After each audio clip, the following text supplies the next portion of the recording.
This Sunday, I took a bike ride.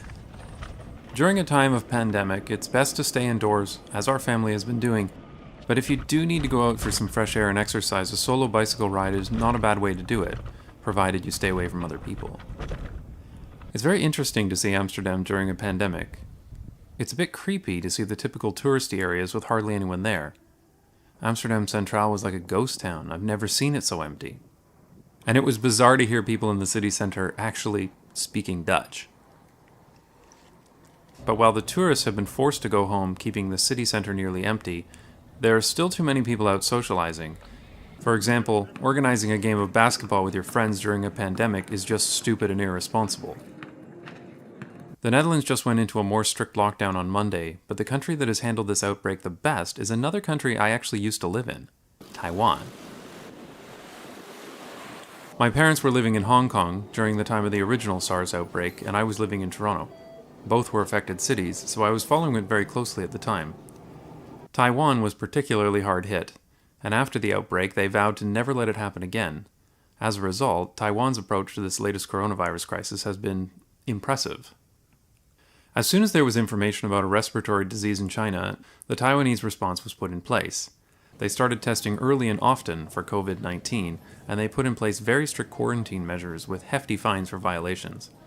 Taiwan also integrated their national health insurance database with their immigration and customs database to track infection cases, but that's not something that would be possible in the EU due to privacy legislation. Temperature checks and mandatory quarantines were put in place for travelers from several countries. By January 22nd, the government had distributed masks to retailers and set a maximum price of 300 Taiwan dollars, less than 10 euros, for a box of 50. That price dropped over the next few weeks as almost 10 million masks per day were produced in the country. Very quickly, everyone in the country had access to inexpensive surgical masks. Surgical masks will not prevent you from getting COVID-19, but surgical masks will make it more difficult for you to spread the virus to others. And by February, everyone was wearing a mask when they went outside in Taiwan. We lived in Taiwan in 2010 and 2011. There were no epidemics during this time, but the mask culture that is common in many Asian countries was very obvious. I can look back to my videos of that time, and whenever there's a crowd of people, it's easy to find someone with a mask. This man, this woman, this man, these people. Oh wait, no, they're carrying their dogs everywhere they go, something that's also common in Taiwan. The guy with the mask is over here. Westerners often misunderstand these masks. They usually assume the person wearing the mask is trying to protect themselves, but instead, the person wearing the mask is sick, and they're wearing it to avoid spreading that sickness to others. I wish this were more common. Protecting other people when you're sick should be a common courtesy in Western countries as well. On my social distancing ride, I came across only a few people wearing masks. But of course, masks are hard to come by in the Netherlands because nobody prepared for it, and what little stock is available is, quite reasonably, going to hospitals. It would be nice if a Western mask culture came out of this pandemic, but I doubt it. Western countries aren't collectivist enough to make that happen. All of these interventions in Taiwan worked. There have been only a total of 195 cases of COVID-19 found in Taiwan. Here's a page showing all of them. Blue is cases found in travelers coming into Taiwan, while orange is cases that spread inside the country. SARS-CoV-2 did not get a chance to spread in Taiwan. After about a 3-week shutdown over the Lunar New Year, Taiwan is now no longer under lockdown.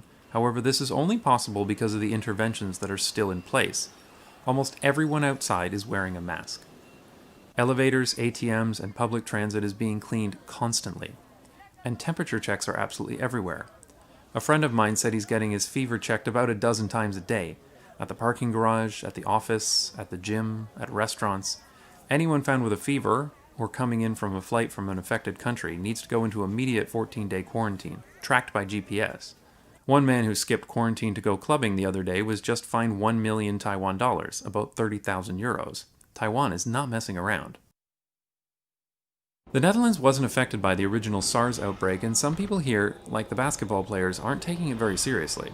It's very important that even young people stay away from others to avoid spreading it to vulnerable people. But a lot of people seem to be acting like it can't affect younger people, and it can. I was traveling to Asia regularly in 2009, around the time of the H1N1 swine flu epidemic. I managed to contract H1N1, and it was the worst 8 days of my life.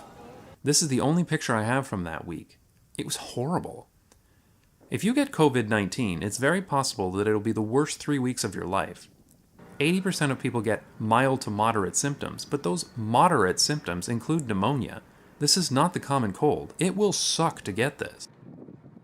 I'm glad the Dutch government implemented a more strict lockdown with fines and enforcement because it's absolutely necessary for people to take this seriously. So please, stay home. And when you do have to go out, keep at least 1.5 meters distance from other people. I just hope that after all of this is over, it leads to a better level of understanding and preparation so that the next time this happens, the Netherlands will be more ready, like Taiwan.